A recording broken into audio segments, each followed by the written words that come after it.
So, for my book project, I decided to choose the book The Man Who Mistook His Wife for a Hat and Other Clinical Studies by Oliver Sacks.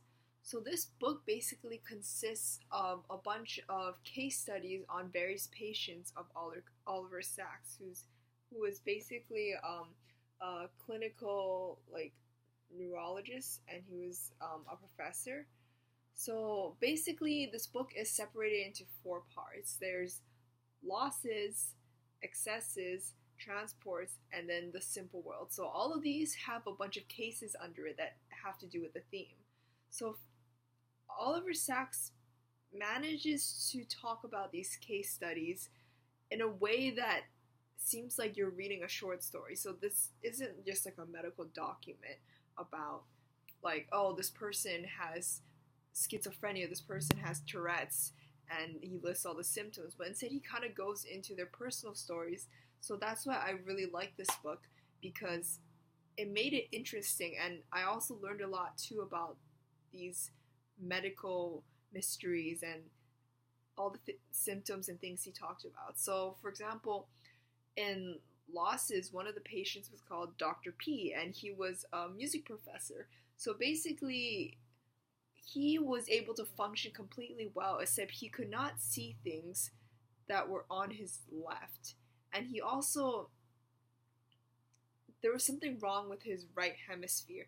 And it was interesting because this not only affected his physical ability to see, but also his mental ability to see. So when he's imagining something, and he's imagining, say, a map, and he's walking through it to the theater, and he's thinking of the path, he can only talk about the buildings that are on his right. He can't see the buildings on his left. And if he was coming from the other direction, he would see the buildings on his right that he forgot about before, or that he couldn't see before. So it isn't, because he's an incredibly smart person who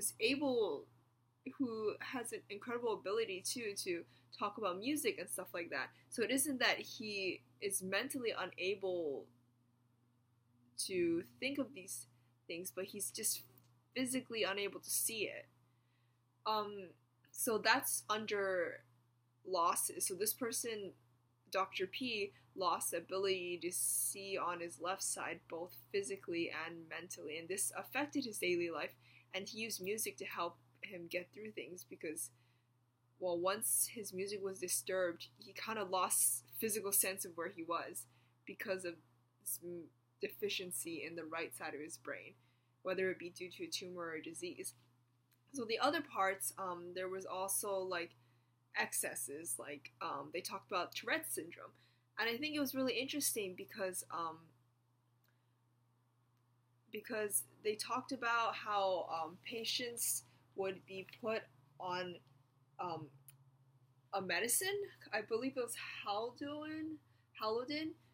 There was this one patient who was put on this medicine to help cure him of his Tourette's, but Dr. Sacks talked about how this person actually enjoyed the life that Tourette's gave him, because it kind of gave him more life, it gave him a thrill.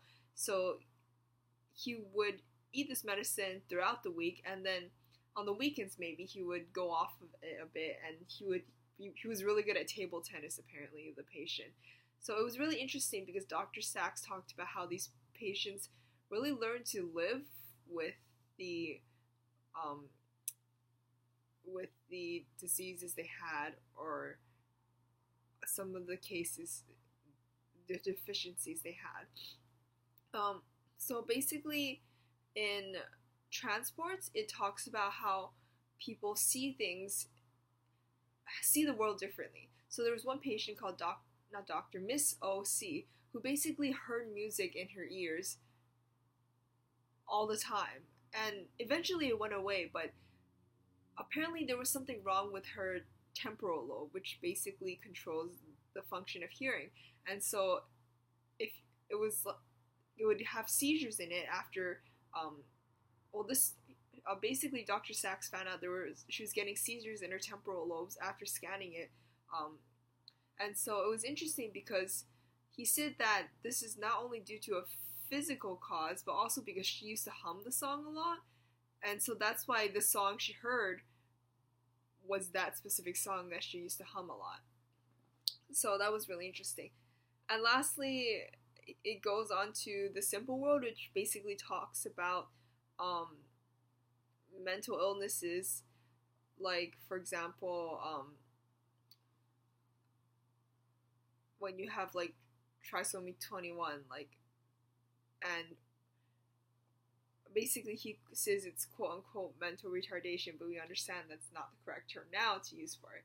But I just think overall people should read this book because it makes learning really interesting. Like, you learn about these things in class, right? And you're trying to memorize things about temporal lobe, the occipital lobe, the parietal lobe, stuff like that, the cerebral cortex, the parts of the brain, like the brainstem, the amygdala. And so when you're reading about it in class, sometimes when you don't attach significance to it, it's hard to remember. But through this book, these stories kind of help you remember things. So I remember things more about the different areas of my brain now, and also like different neurotransmitters, because it's just so interesting. Like, I'm not trying very hard to learn, I'm just reading the interesting stories, and then my mind automatically kind of attaches meaning to those words, and so now I have an easier time remembering it. So that's why I would recommend it to other people, not only because you learn a lot, but because it's just also really interesting. I love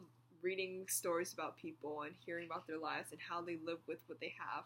And so I really liked how it wasn't just a medical documentation. That's what I was afraid about in the beginning, that it would just be a list of symptoms for these patients and you just talk about, like, not as interesting things. But I like how it turned out, and he kind of touched on other topics of like morality as well and other things, and he had little notes in there, Dr. Sachs, about these patients. So I just really love the book.